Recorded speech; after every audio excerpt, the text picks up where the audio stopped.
नमस्कार प्यारे साथियों, आशा और उम्मीद करता हूं कि आप लोग बहुत ही बढ़िया होंगे, बेहतर होंगे। आज हम लोग लेकर आ गए हैं एक क्लास 10th के हिंदी के काव्य खंड के घनानंद जी की काव्य को। इसको हम आज बहुत ही प्यार से पढ़ेंगे। तो आज के क्लास शुरू करते हैं, लेकिन उससे पहले 2 लाइनें बोलना चाहूँगा।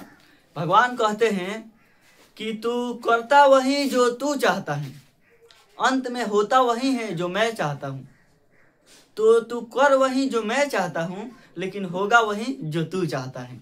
अर्थात ईश्वर वही चाहते हैं, होगा वही जो हम प्रयास करेंगे। यही ईश्वर की भी इच्छा है। तो हम लोग इन प्यारे सेशन को शुरुआत करते हैं और आपसे एक बार रिक्वेस्ट करते हैं कि वीडियो को अपने दोस्तों के पास शेयर कर दीजिएगा और अच्छा होगा तो लाइक कर दीजिएगा और चैनल को भी सब्सक्राइब कर दीजिएगा।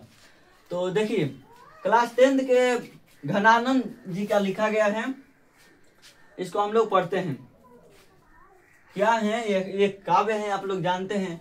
तो अति सुधो स्नेह को मार्ग हैं, अति सुधो स्नेह को मार्ग हैं। अर्थात घनानंद जी कहते हैं, बहुत ही अच्छे कवि हैं, महान कवि हैं। तो ये घनानंद जी कहते हैं कि अति सुधो स्नेह को मार्ग हैं, मतलब कि प्रेम का रास्ता, प्रेम का मार्ग बहुत ही आसान है, बहुत ही सरल है। प्रेम का मार्ग बहुत ही सरल और आसान है। आगे देखते हैं। अति सुधो स्नेह को मार्ग है, जहाँ नेकू सयान बाक नहीं। वाह, क्या बात कहे हैं। तहाँ साँच चले ताकि अपने जुजकू के कपटी जे निशाक नहीं। अर्थात घनानंद जी कहते हैं कि अति शुद्ध स्नेह का मार्ग है, मतलब कि प्रेम का मार्ग बहुत ही सरल और आसान है। बहुत ही क्या है, सरल और आसान है, जहाँ पर कोई बेसयानापन नहीं चलता है, कोई छल कपट नहीं चलता है। प्रेम का मार्ग, क्या कह रहे हैं घनानंद जी, कि प्रेम का मार्ग बहुत ही सरल और आसान है, यहाँ पे कोई बेसयानापन नहीं चलता है। ऐसे देखते हैं कि लोग, छोड़िए का कोई हाल जाएगा, कोई बुरा मान जाएंगे तो छोड़िए, नहीं कहते हैं। जहाँ सांचे चले ताजी अपने झुझके कपटी के निशाक नहीं। मतलब प्रेम का मार्ग तो बहुत ही सरल और आसान है, लेकिन यहाँ कपटी लोगों का कोई भी जगह नहीं है। कपटी लोगों के लिए प्रेम का मार्ग नहीं है। किनके लिए प्रेम का मार्ग सरल और आसान, किनके लिए है? तो जो लोग अपने आप को, अपने प्रेमी के, अपने संपूर्ण शरीर को, जीवन को समर्पित कर देते हैं, उन्हीं के लिए प्रेम का मार्ग आसान होता है। यही घनानंद जी का कहना है। तो क्या आप लोग को पहला 2 लाइन समझ में आ गया? अगर समझ में आ गया होगा तो आगे चलते हैं। घनानंद प्यारो सुजान सुनो, यहाँ एक ते दूसरे आंक नहीं। वाह वाह, क्या बात कहते हैं। कहते हैं कि घनानंद प्यारे सुजान सुनो, यहाँ एक ते दूसरे आंक नहीं। मतलब कि कहते हैं घनानंद जी, प्यारे इंसान है सुनो, सुजान सज्जन है, सज्जन इंसान सुनो। घनानंद जी कहते हैं कि सुनो, यहाँ पर इस समय में, यहाँ पर एक तो दूसरे को सब कुछ समर्पित कर देते हैं, लेकिन दूसरे को कोई भी फर्क नहीं पड़ता। एक व्यक्ति दूसरे व्यक्ति को पूरे निष्ठा से प्रेम करते हैं, लेकिन दूसरे व्यक्ति को उसकी कोई फर्क भी नहीं पड़ती। और ये बात सर्वदा सत्य है, ये कड़वा सत्य है कि आप किसी को भी पसंद कीजिए, कितना हो पसंद कीजिए, उसके लिए आप कुछ भी करिए, लेकिन अगर उसे आप पसंद नहीं है तो उसे कोई भी फर्क नहीं पड़ेगा। आप दैनिक जीवन में भी कई उदाहरण देखते होंगे। जैसे कोई लड़का किसी लड़की को पसंद करता होगा, उसके लिए बहुत सारे प्रयास करता होगा, लेकिन उन लड़की को थोड़ा भी फर्क नहीं पड़ता होगा, क्योंकि लड़की को पसंद नहीं होगी, तो ये अलग बात है।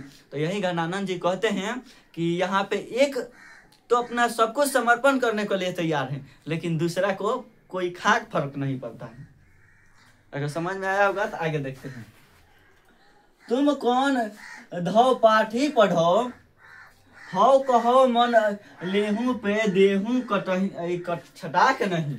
वाह, कहते हैं कि तुम कौन, घनानंद जी कहते हैं कि तुम कौन सी पढ़ाई पढ़े हो। मनुष्य है, मनुष्य है, सज्जन मनुष्य, तुम कौन सी पढ़ाई पढ़े हो जिसमें तुम लेना तो बहुत कुछ चाहते हो लेकिन देना छटाक नहीं चाहते, कुछ हो देना नहीं चाहते हो। मन, यहाँ पे देखिए दोस्तों, मन का मतलब होता है 40 केजी। एक मन का मतलब होता है 40 केजी।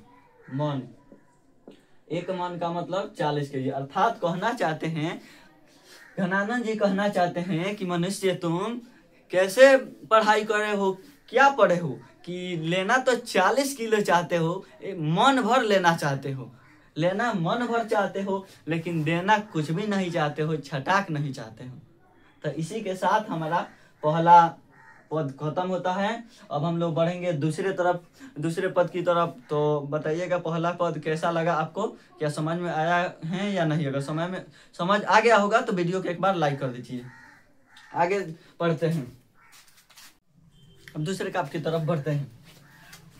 पर काज ही देह को धारी फिरो, परजन्य यथारथ वह दर्शो, निधि नीर सुधा की समान करे, सबकी विधि समान सज्जनता पर सरसो।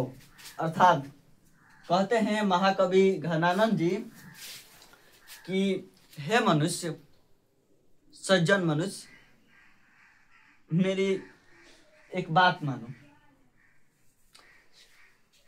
कहते हैं कि बादल के देखो, बादल क्या करता है, मेघ क्या करता है कि उतना विशाल शरीर धारण किए हुए रहता है लेकिन वह अपने लिए नहीं करता है।